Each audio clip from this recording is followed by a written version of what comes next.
Greetings to you, dear friends. You're welcome to tonight's edition. It is the last edition of Mountain Echoes for this working week, and we are happy that you are there watching us on DMR TV live from Buea in Cameroon, where our headquarters DMR TV is, the Catholic Diocese of Buea.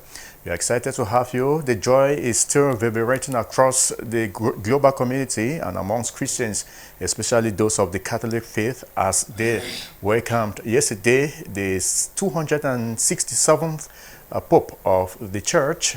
We are talking about Pope Leo the 14th. That's a new Pope and a new name in the Church that many of us will get used to as time goes on.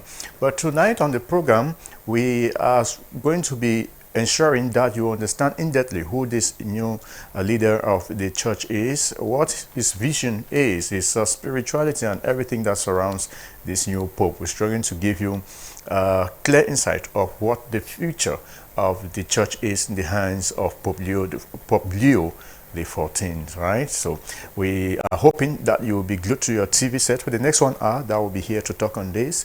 We trust that you will follow every minute, every second of what we discuss here. And if you have a query, you can put it through on the number you find on your screen. We will have that message on our telephone here, and then we will give you a quick response to it. So my name is Jude Mbako Monyo, live in Buea.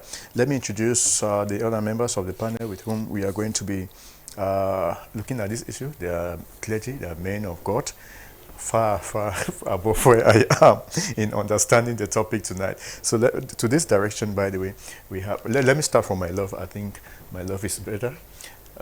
We have the Chancellor of the Diocese of Buea, Reverend Father Dr. Michael Bumwi. Father Doctor, you're welcome.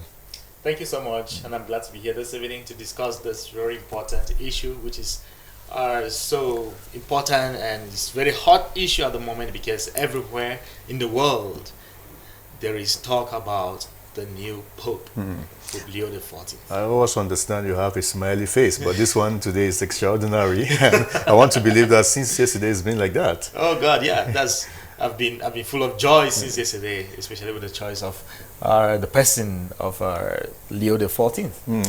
Where were you at the time the message broke out yesterday? I was in class teaching. Yesterday evening, I was in class. Yesterday I had to teach from 1 p.m. to 4, and then I started another class from 4 to 5:30. And so when the news came, it was one of my students in class who received the news, saw the white smoke on the phone, and I was almost like, you're distracting us. But I knew we're all waiting for something very important. Right. And so it was great joy receiving the news of the choice of a new Pope. Right. Okay. Thank God that you're here this evening.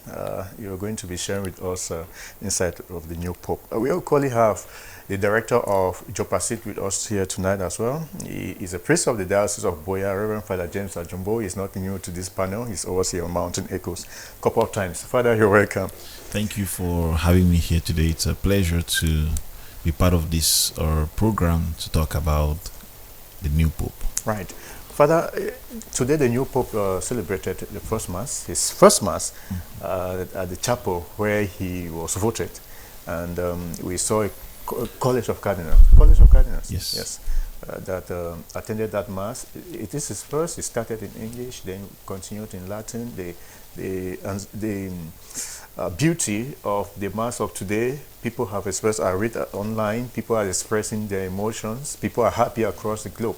This is the new Pope that has come, Pope Leo the 14th. And this evening we just want to get into knowing who this Pope is in his entirety. Okay? So, by the way, I also want to get your sentiments before we get into the Pope, because this is important.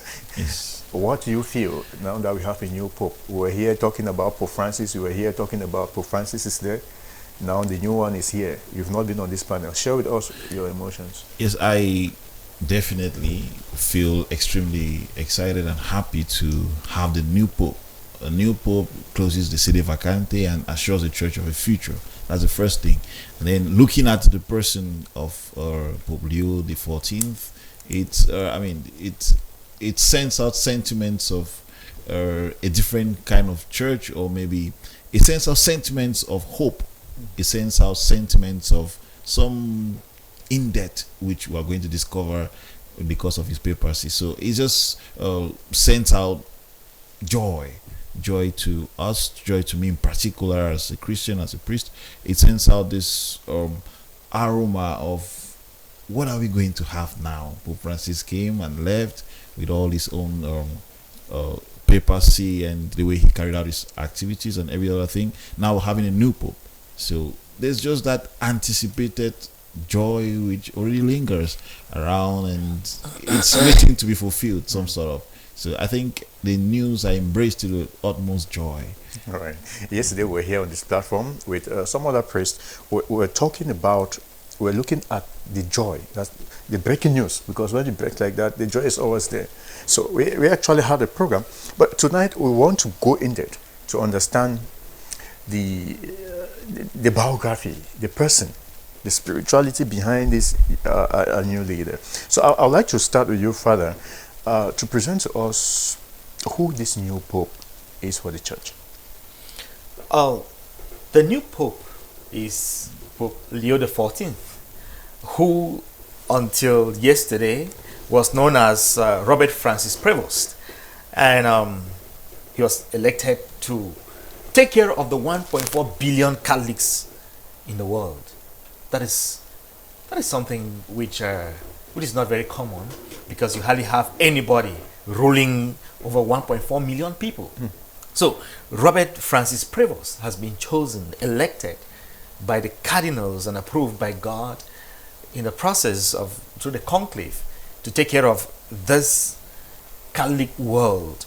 And he comes from the United States of America, and of course, as we know, he took for himself this name, Leo XIV, which has a great significance for us and for the church, because he is coming at a time when the church is going through a lot of challenges and difficulties. You look at the world itself, there is a lot happening. But this man has decided to choose for himself the name Leo XIV, which comes after Leo XIII, who was the Pope who led the church within the time that the church was faced with modernity, either choosing modernity or tradition. And so he comes from America, born in Illinois, in Chicago, and he grew up an Augustinian. And from his youthful age, he went to school there in America, and then later on continued with his vocation as a priest in Peru, because he's an Augustinian.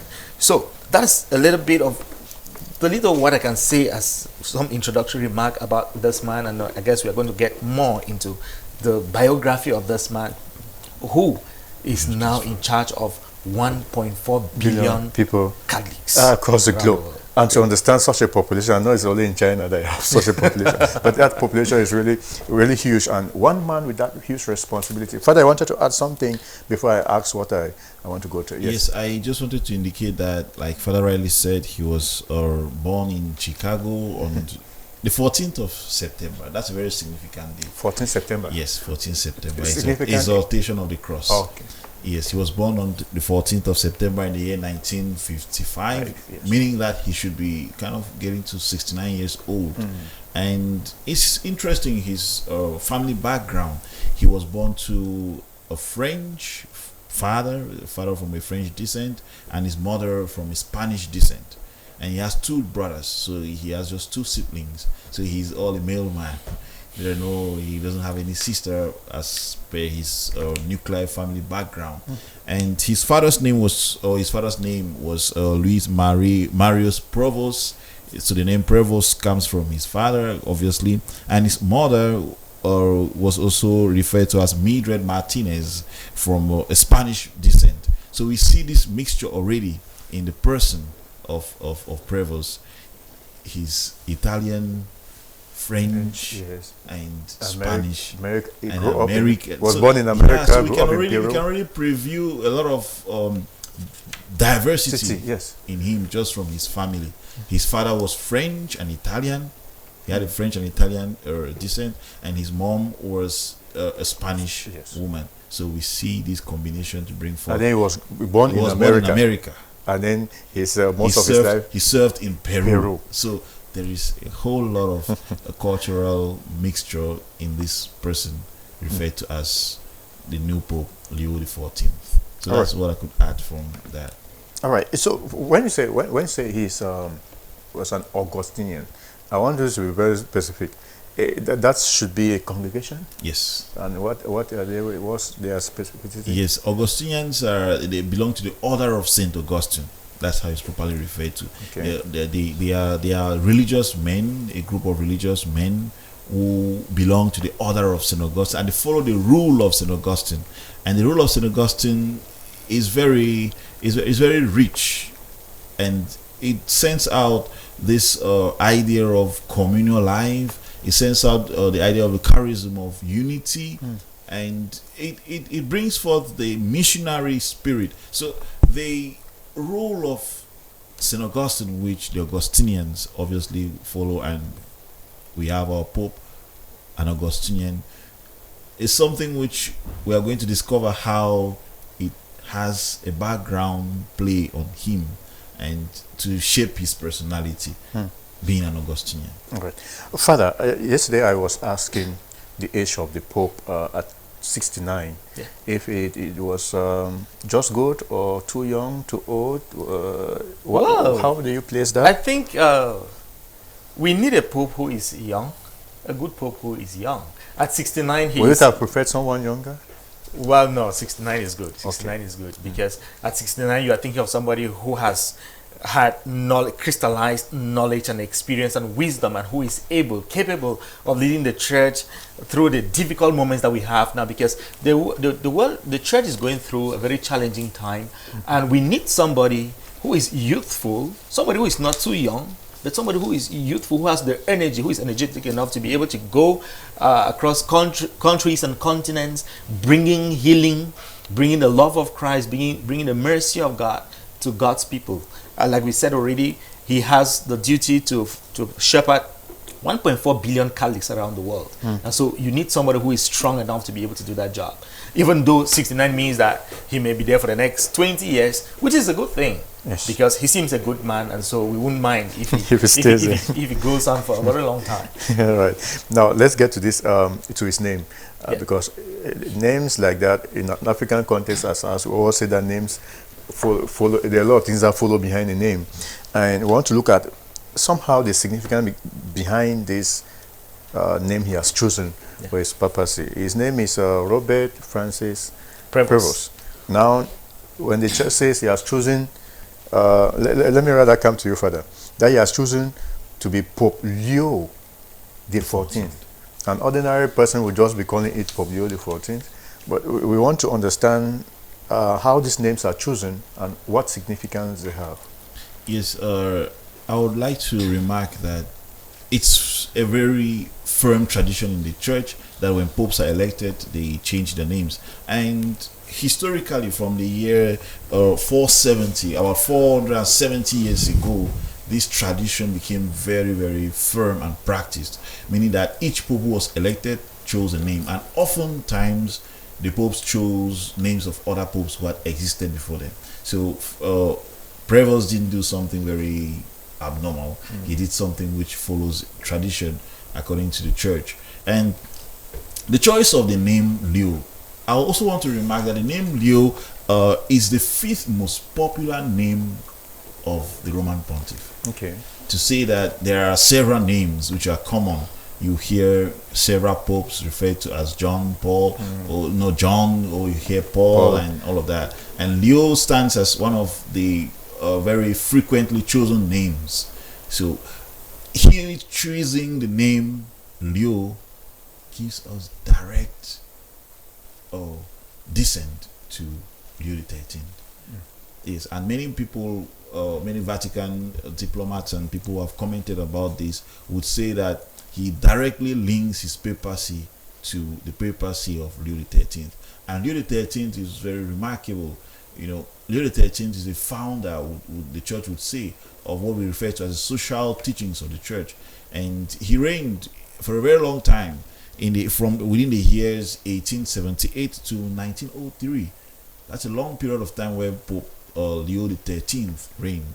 And during his papacy, he's famous for the document. I know Mike will be very happy to hear this. He is famous for the document referred to as Rerum Novarum, of new things, which treats and sets the pace for the social teachings of the church, and considering work as something dignifying to the human person. So he lays out the church's teachings vis-a-vis the social life, vis-a-vis work. So we are seeing Leo XIV trying to pick up from this just by the name. We don't want to analyze more about his personal tenets or the tenets, his theological tenets. Which who chooses that name? The person, the individual. Yeah, it's left at the discretion of the one chosen to be pope to pick a name of his choice. So if you, for instance, if you pick the name Francis, probably he was going to be kind of like Francis II. So he cannot be Francis. No, there must be some distinction. So taking the name Leo makes him Leo XIV, because we had a Leo XIII. Okay. So there's that progression in names. Yes. There's that progression in the choosing of the names. So he is maintaining a certain tradition. He's bringing nothing new, but we see already from his name a certain trajectory of following the tradition of the church in the light of Leo XIII. So that name is very significant. It speaks volumes. Yeah, it speaks volumes because we can actually want to actually start analyzing his philosophy just from the name. His name. Yes. Just the choice of his name. So what has been, like you said, what has the specificities with the Leos so far? Has There have been 13 Leos, and he's coming like the 14th yes. Leo. And among the 13th Leos, we have the one who stood out very, was outstanding, Was who it stood 13? out very tall, was Leo XIII. Okay. And like I explained before, his very pressure that he placed on the social teachings of the church made him gain this popularity, or made him gain this stance as being famous. All right. Now, while we're looking at the, I want to thank the producers for putting on that image on the screen. That's the Pope. Now, while looking at his biography here, Father Mike, we are told that he speaks multiple languages. We don't know how this works to the advantage of the church and what it really means. Because today, unlike I always watch masses, this one today, he started by saying that he wants to speak some words in English, and he started in English and then got to another level where he changed the tempo to Latin. And we are even told that he speaks French, Italian, and others. Now, can you tell us a bit more about the languages of this new Pope and how it's going to be beneficial by being multilingual to the more than 1.5 billion, 1.4 billion Christians across the globe? You know, the Pope has the duty to shepherd the flock of Christ, to teach the flock of Christ, to sanctify the flock of Christ. And so he must be able to communicate with the flock that he is bound to shepherd. He moves from one country to the other country. And if you take like in the age of John Paul II, he went almost to every country in the world. And so Prevost, or Leo XIV, is also going to be going to various countries. And when he goes to those countries, he has to communicate the love of Christ to those people. And you want to communicate with people in a way that they understand you, not through a translator. You can think of the old days when catechists used to act as translators to priests, the white priests especially. How the gospel message used to be sometimes destroyed in the course of the translations. But now we have a Pope who is able to speak English, Spanish, Italian, and some tell us that he's also able to speak French and Portuguese. And so if he's fluent in these languages, it means that when he goes to any country, if he's in the Americas, he can speak freely with the people there. If he's in Italy, he can speak freely with the people in Italy. And that is why, like you saw yesterday, he was able to begin he spoke in Italian and spoke in Latin, and then today he started in his homily in English and then ended up in Italian. So that makes the Holy Father someone who is capable of reaching just so many people around the world at any point in time. Which also means the gospel message has a propensity to infiltrate throughout the... Definitely. All right. Now let's look at also his background educationally, because I understand that you've stated his background as his family, where he's coming from, but I'd like us to also look at what strength educationally he has. Being a pope, we are told that he has a bachelor in mathematics. There's plenty of from mathematics to religion, and it makes it there. So, if you have an idea, which you have, in terms of the Pope's educational background, can you present it to us as well, Father? Yes. Before I talk about the Pope's educational background, I would like to mention something which is very important: his genealogy. Okay. Yes, it may interest us to know that the grandparents of our Prevost Pope Leo the 14th were actually some historians say they were black. That may be very interesting to say.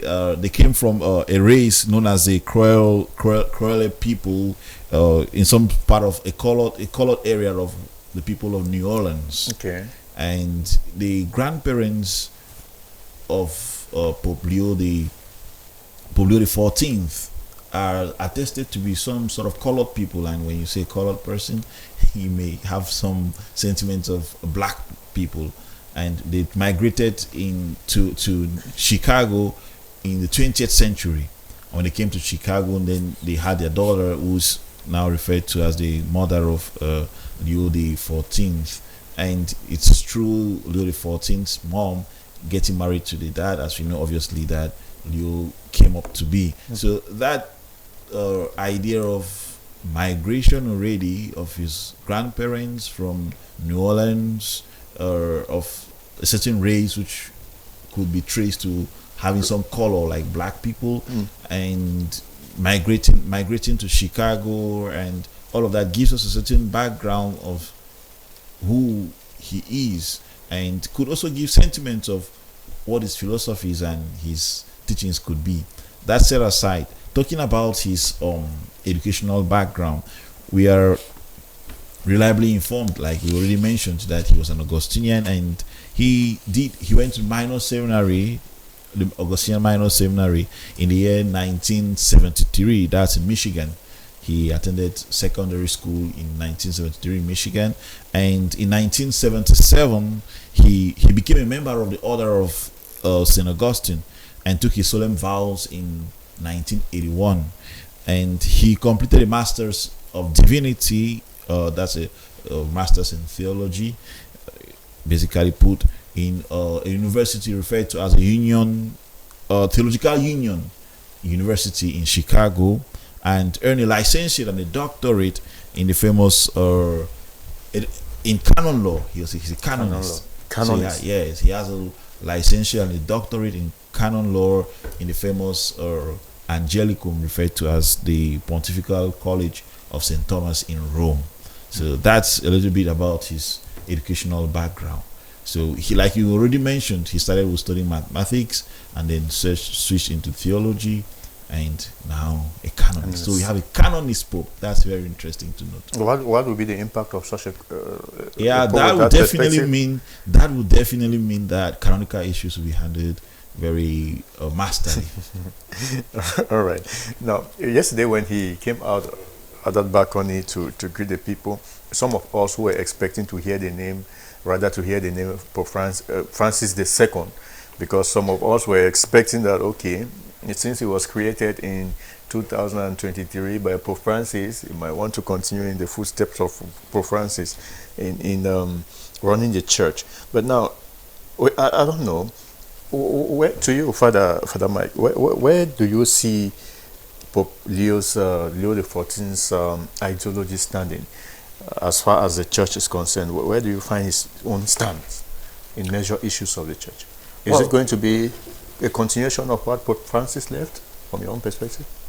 I think Leo the 14th is a successor of Peter. Not the successor of Francis. Okay.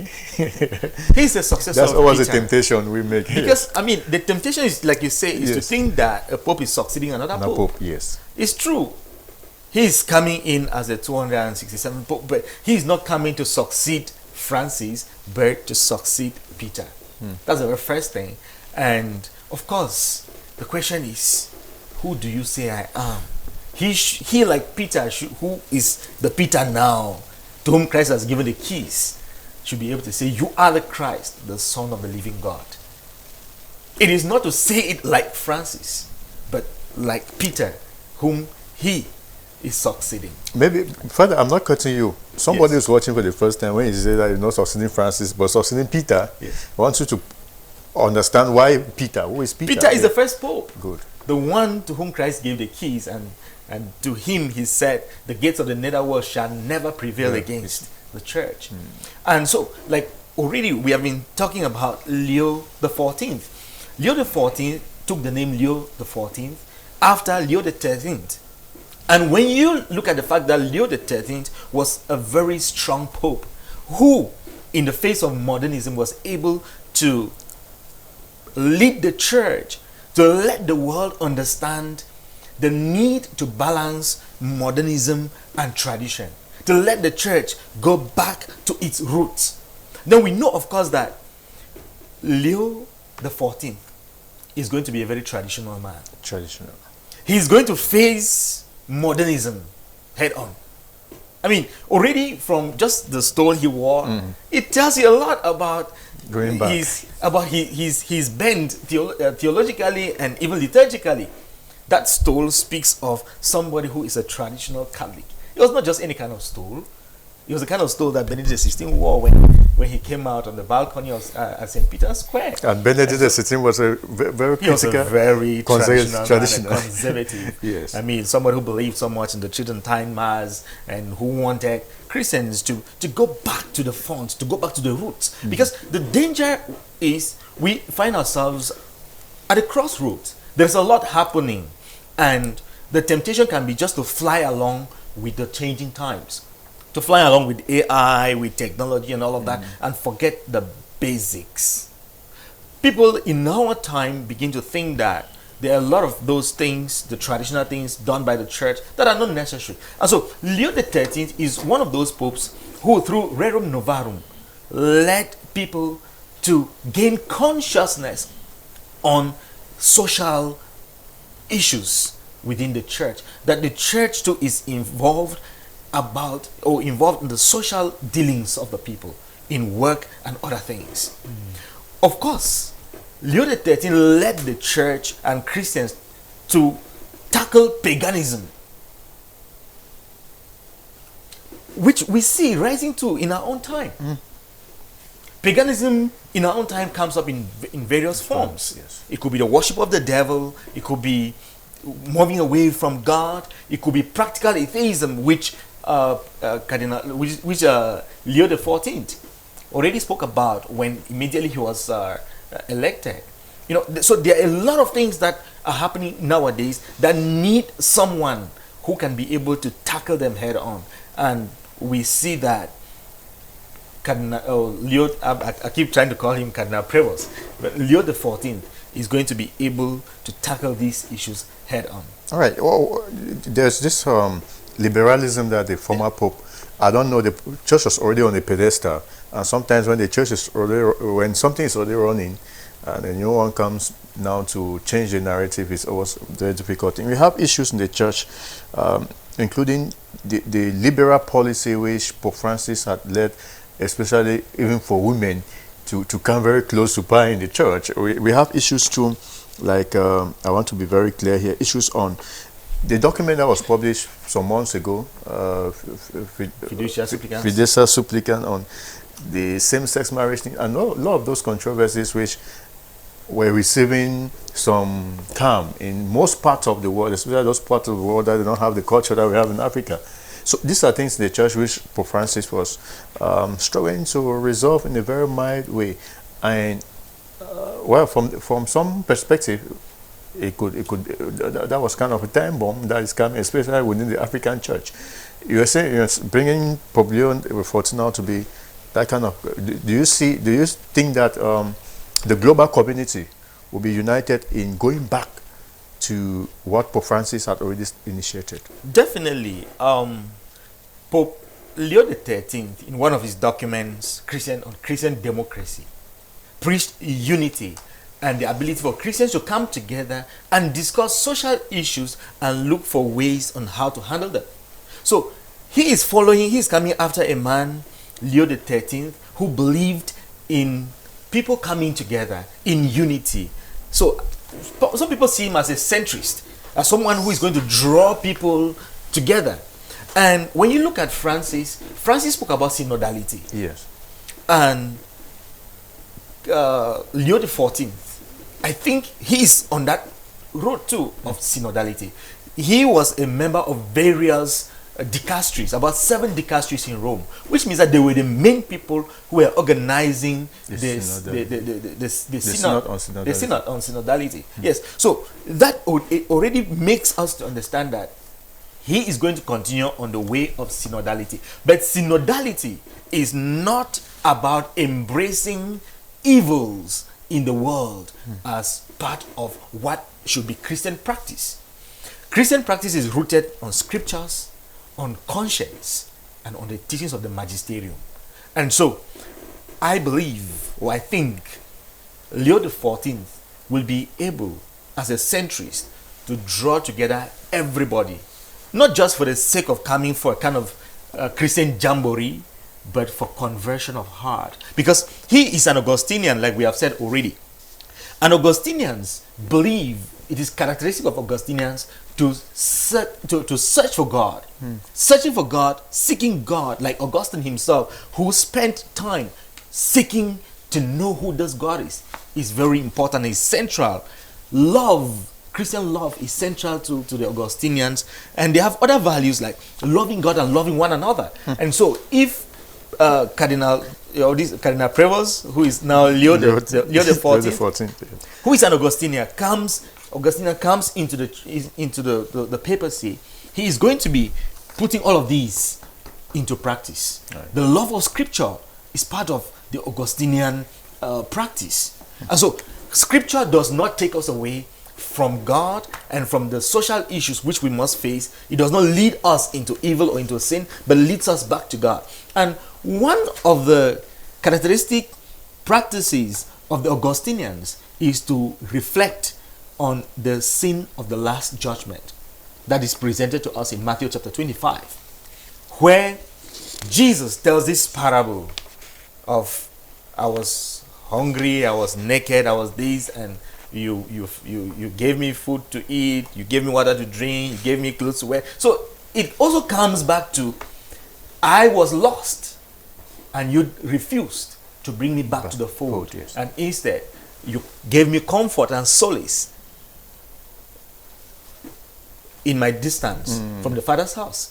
So I believe that Leo the 14th is going to be able to draw us together, because like when you listen to him, even the homily today, he spoke about St. Ignatius of Antioch. So he believes in the teachings of the church fathers. He believes in the church fathers, and he's able to draw us close to God. All right. Okay, for those of you who are watching back at home, this is Mountain Echoes, and you can send your views. This person says that you are begging that if our new Pope will come and visit Cameroon, you will be grateful. This is Moa Stanley. Okay. I want to believe that the Pope has the MRTV in Rome and is watching us, and then he will come. This other person says, what name do you have? You say, good evening, fathers. I'm enjoying the program. Please, can I know the meaning of Pope Leo the 14th? I'm sure that the fathers have been explaining. Okay, if you have more questions, you can ask. Father James, the Pope yesterday, after this good news, we were able to meet the representative from Cameroon was at the synod. I'm talking about the Archbishop, the President of the National Episcopal Conference of Cameroon, Archbishop Nkea. He shared with us yesterday that he was able to meet with this current Pope at the time at the level of the synod when they were there, And he described the man to us as somebody who is very serious, calm, and stern. You understand? And these are characteristics that people often admire. And you know, from a global perspective, we know how the Trump's administration in the U.S. has been, and we are told that this Pope has been a very critical person on the Trump's administration. Power and the church. This not much is known about him because probably he's not a kind of pope, or he wasn't a cardinal that you'll find him publishing or battling online every day. But we are told that he has criticized the Trump administration quite often on immigration policies, and we understand too that within the last few months of Pope Francis's pontificate, he was able to go through many countries across the globe struggling to embrace immigrants and struggling to bring the world to a common village. Now, this Pope being critical at this level with international politics at the fore, what is the melange from your own perspective? Yeah, I think that, you see, I always want to understand people from where they come from. And not just from where they come from, but then what has shaped them and what has kind of given them the magnitude that they can think wide. What has helped them to be who they are. And this is not just stemming from church teachings, but then from experience in life. So we see already, like I mentioned already before, the background of Pope Leo XIV gives us already the idea of being someone who will not tolerate when you treat immigrants badly. So it's just natural. Being an immigrant himself, going back to his generation, like we mentioned, you realize that he has also the treatment of some sort of an immigrant.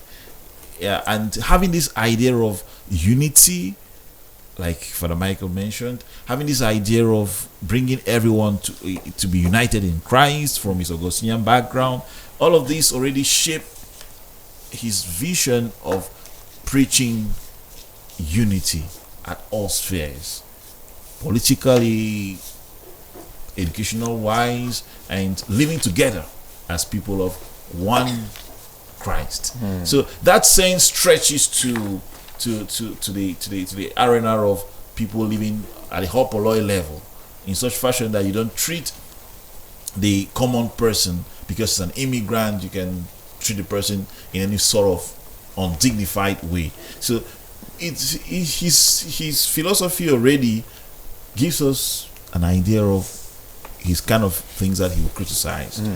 So I think that it's just right for him to criticize Trump's administration. Yeah, maybe immigration policies, not administration as such. Okay, but maybe immigration policies. Yes, there's something that came out on social media. Trump, in fact, it's been very recurrent. I don't know whether it's a coincidence, because few hours before this election of the new Pope, we had seen images, these are the troubles of artificial intelligence, because the way they affect people are not the same. It might not affect you the same way it affect me. Now, there was an image online of Donald Trump sitting or wearing the Pope's appearing as a Pope, and then people now are translating that to be Trump had already known, or there was already a mafia played that American will be Pope and all the like. Can you put us to speed? The secrecy, Father, how secret was the secret ballot that took place in the Sunshine Chapel there without any interference politically or otherwise? Yeah, it was quite interesting when that picture of Trump came out where he had dressed himself like as a Pope. Artificial intelligence, yeah, artificial AI intelligence, image. yeah. And it's said that he himself posted that image, Okay. you know, on social media handles, and it was a kind of joke, I guess, but it was a very bad joke. It was a joke In a terrible taste. I mean, yeah.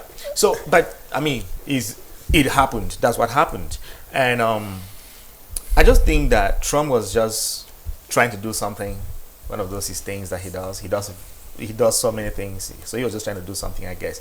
But a pope from America, like we have Prevost, Cardinal Prevost, now Leo the 14th from America, it's something that nobody thought could happen, because America has been the center of power, political power. And so people have always seen the papacy like something which should be away from America, because America should not wield religious power and now political power. Yes. And so that's why they've always thought that the Pope should come from somewhere else where he could be able to stand for the marginalized, for the suffering, and for people who need a voice. And so, but the secret ballot, like you said, how secret is it? The ballot is done by cardinals who sit in conclave, and they take an oath.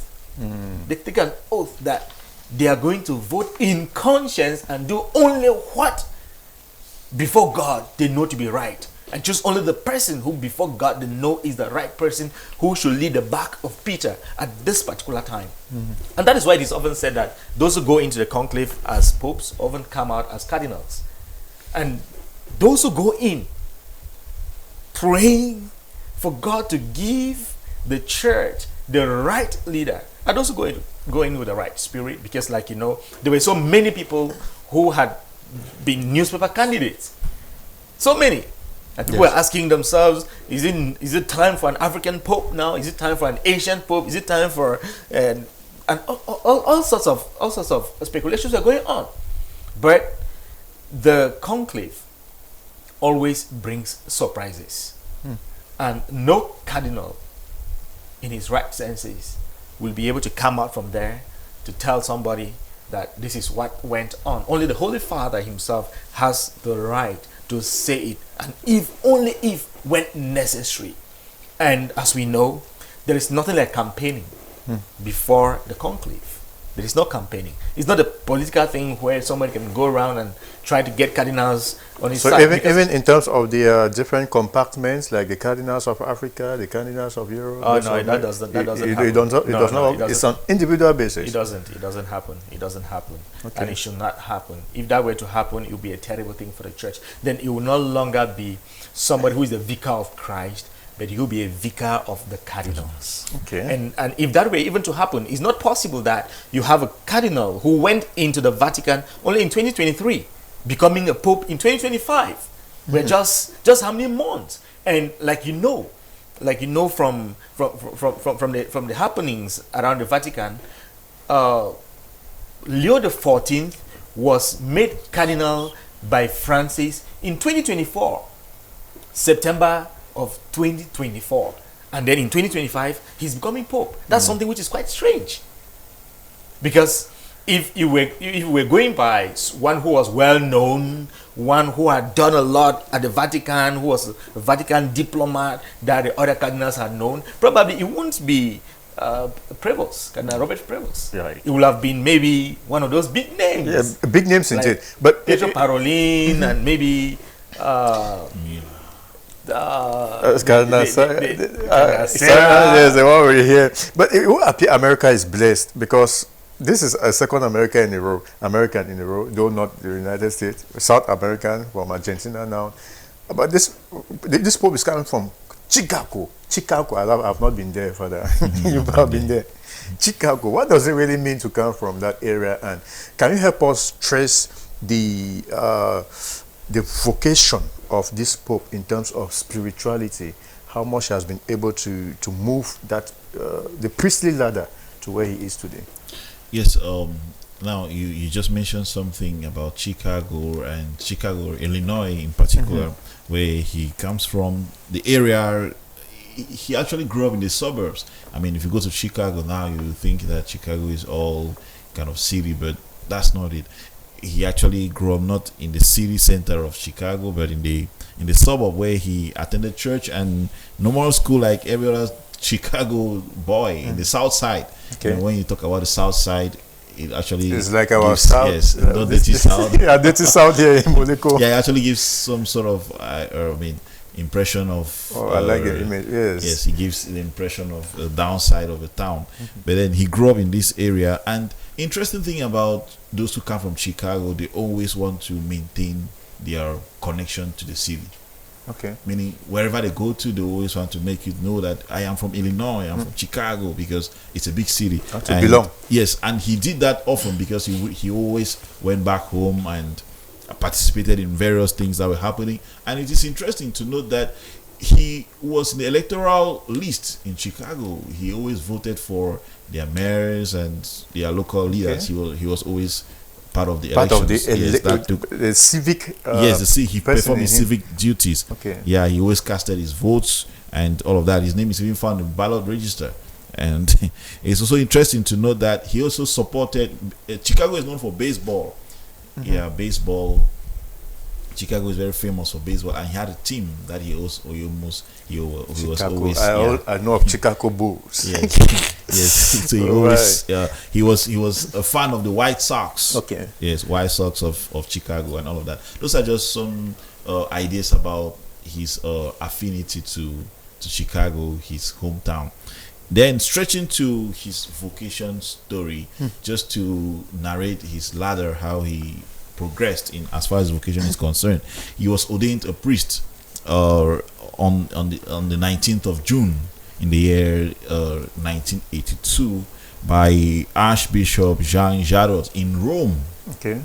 Interesting. He was ordained a priest in Rome. Already? Yeah, it's not already, but then it happened that probably he was in Rome at that time when he was ordained a priest. And then he served extensively in Peru from the year 1985 to 1999, working as a parish priest, teaching the seminary, and as also a diocesan official. Probably maybe he was he had some diocesan function which is not quite named. Then also he worked in Caritas in Peru. Okay. Yeah, he was one of the members of the Caritas group in Peru, and fostered church charitable organizations. He worked in the church charitable organization in Peru. So we see his ministry seems to have centered very much in Peru. Yes. And after being elected head of he was elected head of the Augustinian province in Chicago. So he went back to Chicago, where he served there in the year 1999. And then he was elected prior general. That's like kind of a superior general, not just of a province, but the general superior of the Augustinian in 2001. And then he was re-elected again. So he had 2 terms of service as the prior general of the Augustinians. He was elected again in 2007, and he served there till 2013. And it was in 2013 that Pope Francis appointed him as the Apostolic Administrator of Peru. Okay. That gives some sense of sentiment.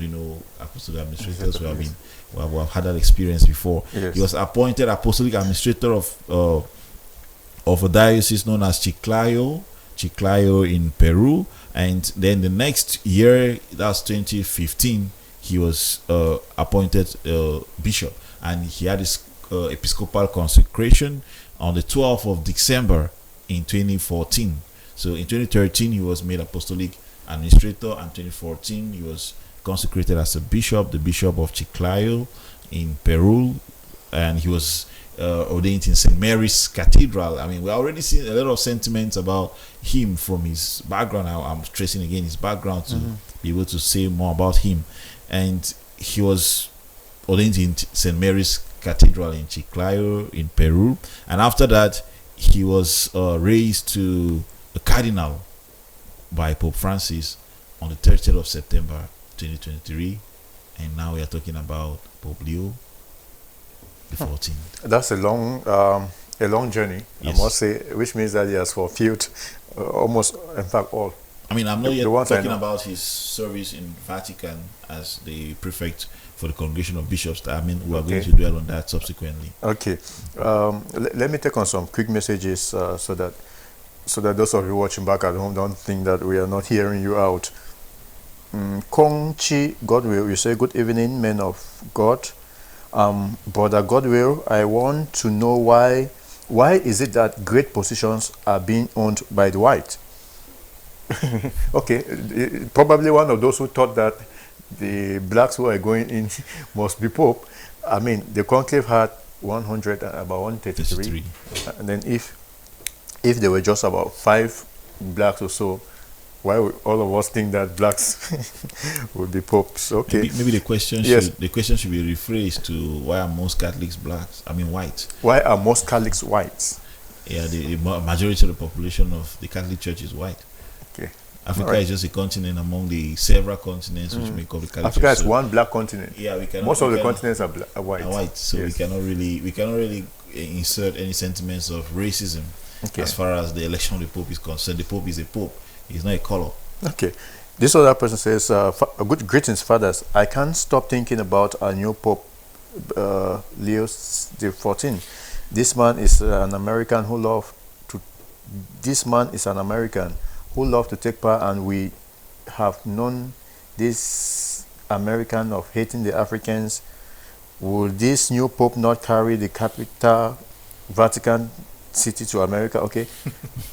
Will he not remove any black as a cardinal, since American is people of political power? Well, your message is not, but we are understanding the sense in it. Yeah, Struggling I to say mean- that there will be some kind of. I think you just answered that. Yes, I There's answered no that, and I want to discrimination. throw more light to that to say that the church is not the church doesn't meddle in politics. To mean that maybe political ideas or ideologies could be seen as part of the church's theological opinions or something, because many people think now, oh, he's American, so what American is doing politically probably is just going to support that. But we already stated clearly how he criticized prior to being Pope. He criticized Trump's Administration. some of Trump's policies, especially on Migration. immigration policies. So that already tells us that the church stands for truth. The church stands for what is right, irrespective of political ideologies. So the church doesn't meddle in politics as in the sense of trying to synchronize church doctrine with politics. No, the church preaches Christ crucified. The church preaches the truth. So if the truth coincides with what the government is implementing, then the church is preaching. I mean, they coincide at that point. But if they don't coincide at any point, the church stands by the truth and what is right. By church. Okay. I learned from Ekona, you're saying good evening to you in the studio. I wish to know why the Pope has to take a new name. That has been explained extensively. But if you didn't get it, if you're just coming in, recall that this program will come up again and you will watch and understand what the father said earlier. So you cannot come back there. This other person says, I'm from St. Andrew Parish, Munyaboya. I'm so grateful for the new Pope, that God should bless him as he enters into his church. Well, many of you send the messages. I'll come back to it. This one says, good evening, men of God. Thanks for the update, Father Jumbo. May we know Pope Leo the 14th's relation and interest to Africa. Okay, that's an interesting one. His Yes. relation to Africa. Yes, I think these are questions. That particular question is something which we cannot really delve into now. At the moment. He's just new Pope, and he has not set the ball rolling about his papacy. So all that we are saying, we are trying to infer from the things which he had done before and the things which we can Possibly be able say to, he yeah, will do. we can visibly see from his recent choices. So talking about his interest in Africa and all of that, those are things which But we cannot delve into. But then, Yes. just an oversight.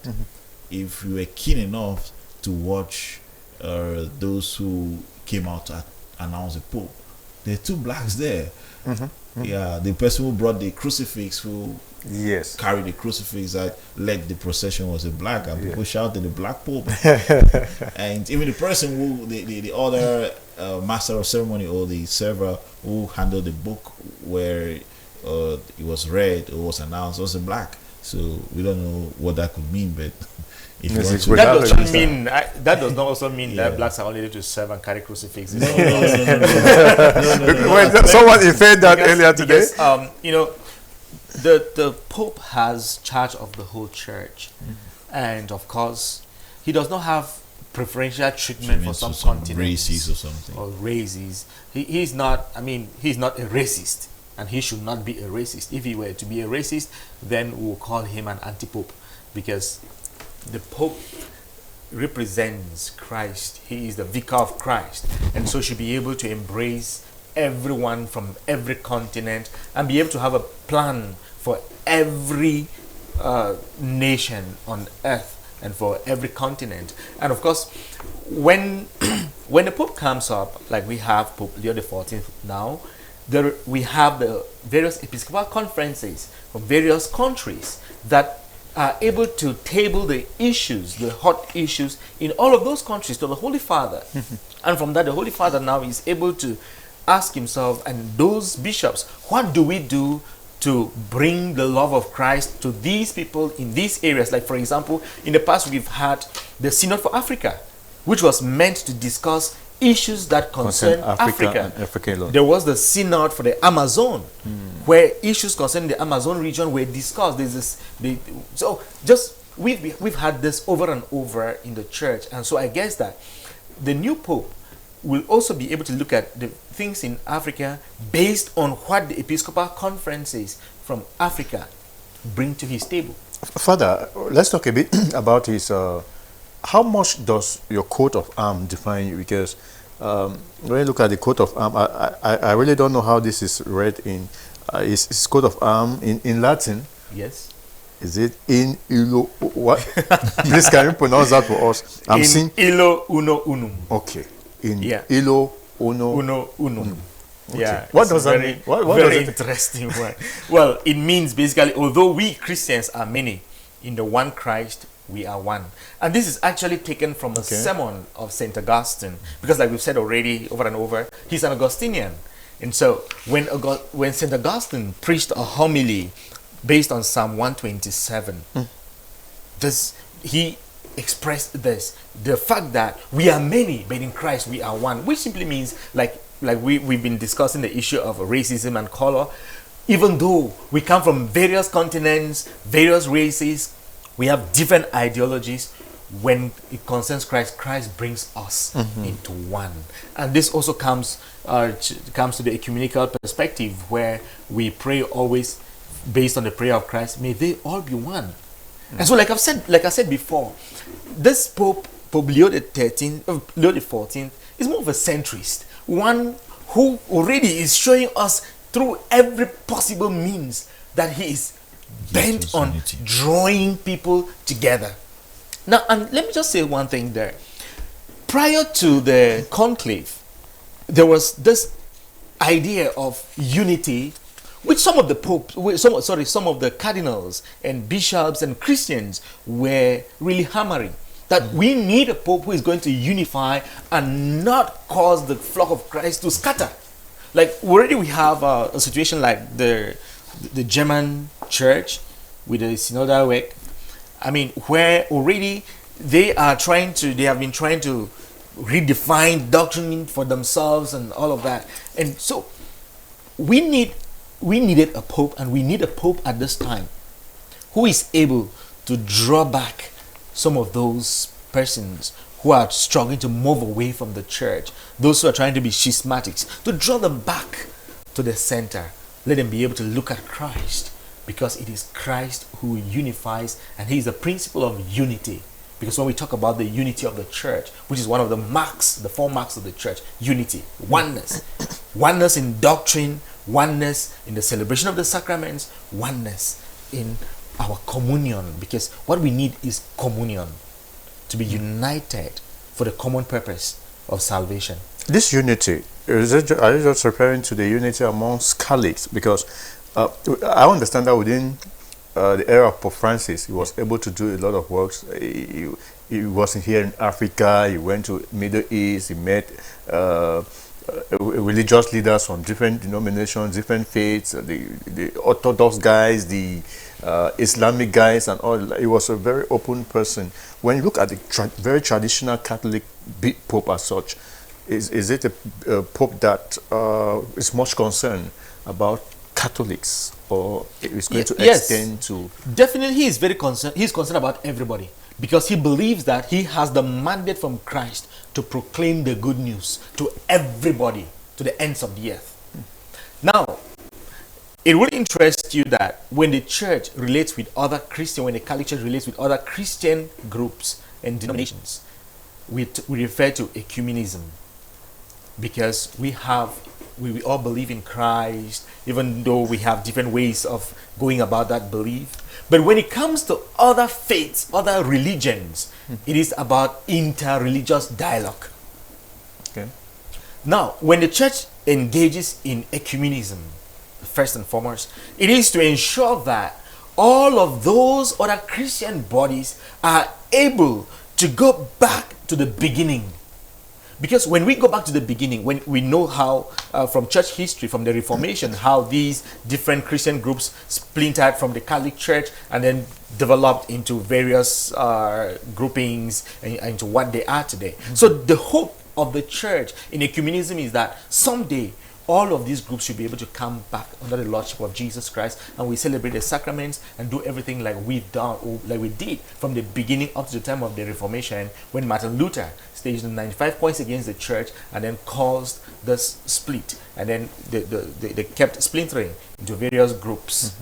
Now, when it concerns the interreligious dialogue, when we come as a church in contact with the various religions and faiths, we are introducing them to the lordship of Jesus Christ. And as we are told in the Acts of the Apostles, there is no name by which we are saved apart from the name of Christ. And so when the Catholic Church comes in contact with these religions, the church brings to them Jesus Christ, who is the savior of mankind, so that the whole universe should be able to come to that proclamation: Jesus is Lord.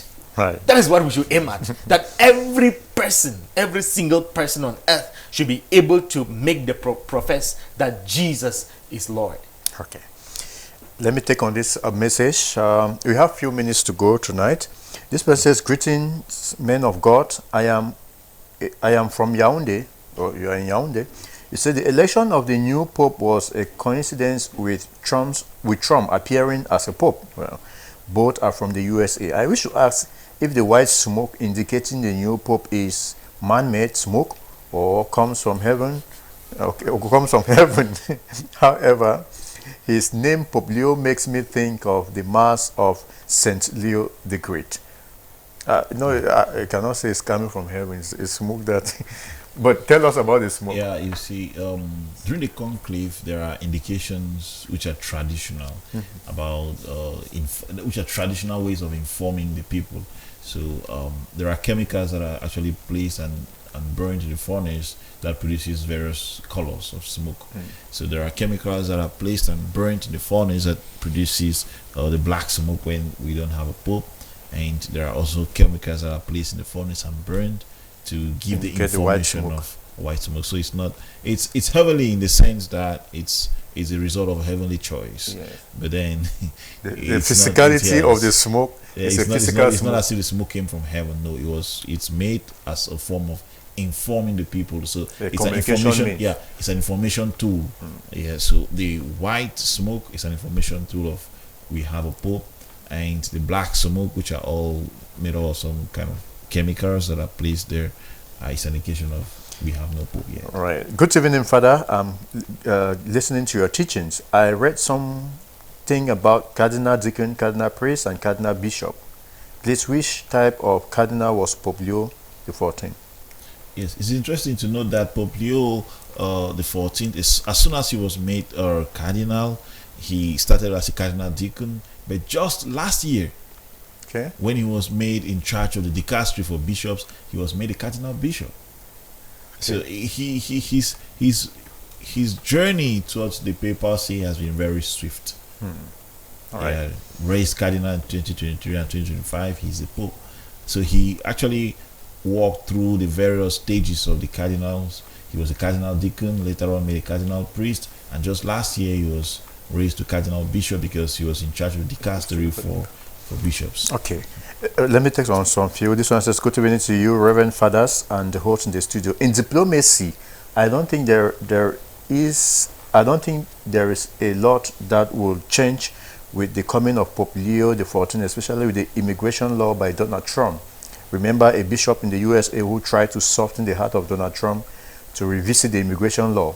The Pope can only negotiate for peace and dialogue, but can't take a decision in another country. Valentine. But of course, I think that is what said here about interfering church and politics. Yes, The church is the Holy See, in its diplomacy, works not by forcing states and governments to do things, but by appealing to their consciences. And so, but there's a lot they can do about that, because like we see, Trump is a very religious man, which means that when a religious leader like the Pope from the Holy See comes to him, he will definitely be able to soften his heart, let me put it that way, so that he can be able to look at some of those diplomatic things, especially immigration, from another perspective.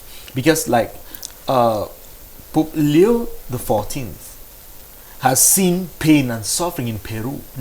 He has seen people through his own pastoral activity who are in pain, who are suffering, As a who missionary. are marginalized. He was a missionary. And so I guess from his personal experience and encounter with those suffering poor masses there in Peru, he will be able to understand better the pain of the people who are at the verge of deportation and who are suffering in the Americas and also in Europe, because this issue of immigration is not only in America, it's also in Europe, and various countries are taking different stances on this whole matter. So I guess he'll be able to appeal to various governments and presidents diplomatically, so that they can be able to look at this matter, not only trying to resolve the matter where it is now, but also looking at the causes.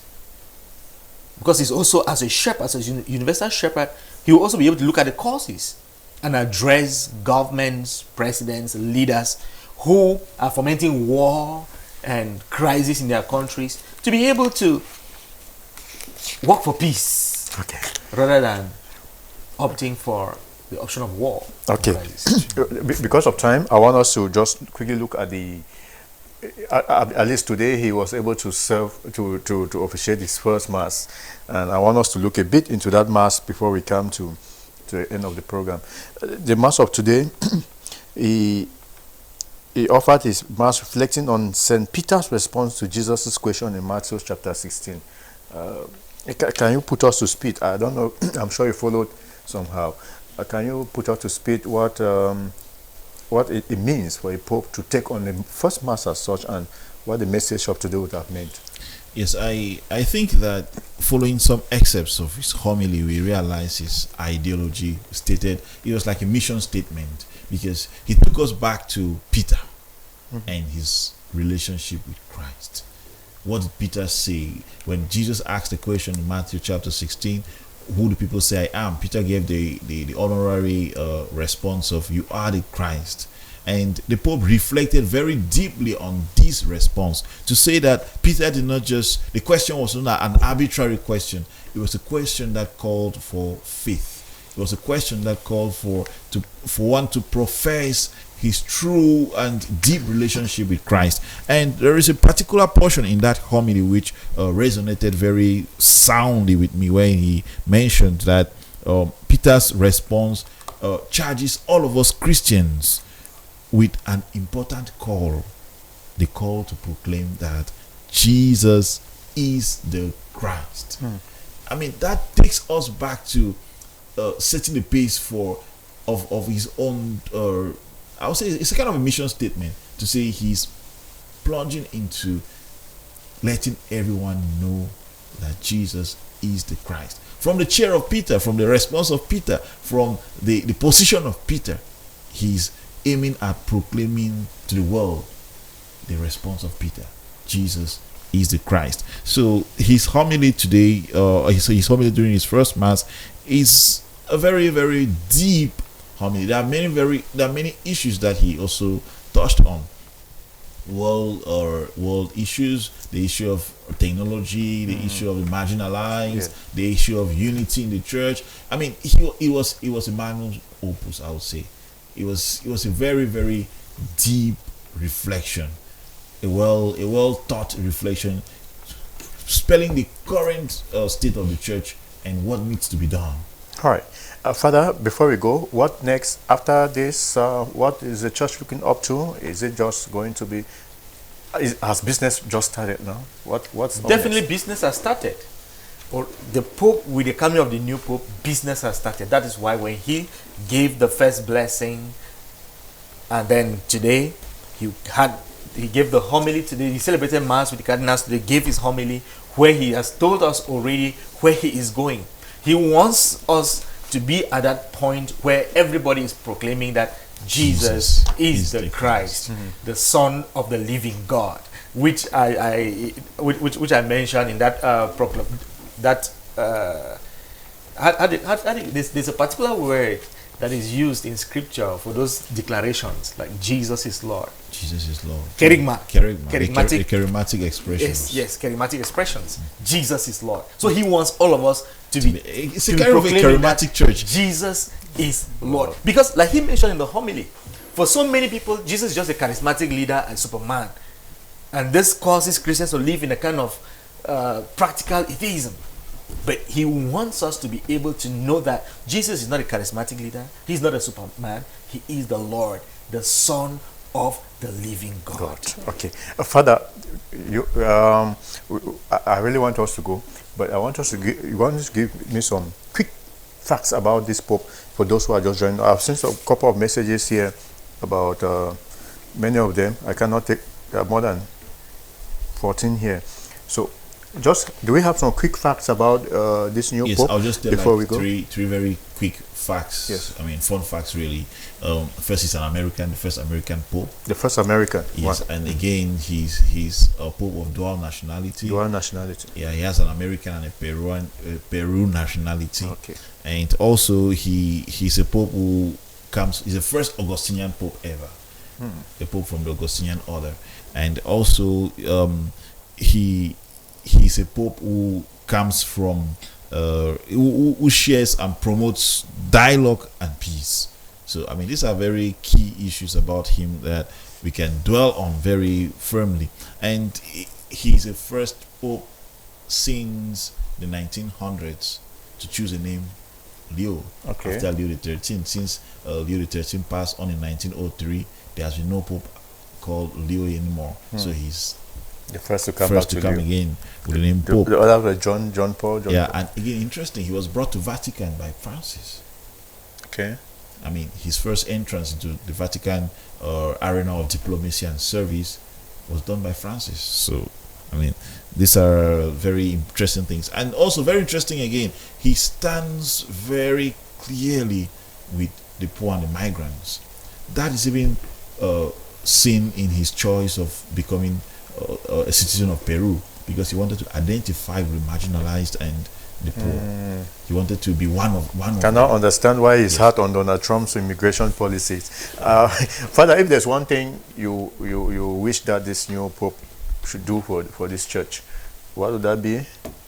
Let him lead us back to Christ so that together we can be able to proclaim that Jesus is Lord. All right. Well, thank you, Father. We've come to the end of the program this evening. Unfortunately, we don't have so much time. Most of you have written to us.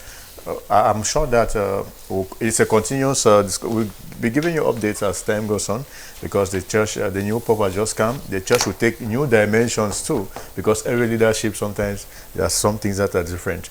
So, thank you very much, Father Michael Mungwi, Father Dr. Michael Mungwi, for your time this evening. Father is the Chancellor of the Diocese of Buea. Thank you for us making our time to be here. I'm glad I could be here. And to my right here, we have Father James Ajombo, who is the Director of Jopasit in the diocese here. Father, thank you for us being on Mountain Echoes. Yes, it's always my pleasure to share with us what we have. Yes. And on Monday, we'll be here again to continue with a new series on this program, Mountain Echoes on DMR TV. Have a blessed weekend, as we are hoping that you will continue to pray for the new Pope so that he will be able to lead this church in the right direction that God has decided. Thank you. Goodbye.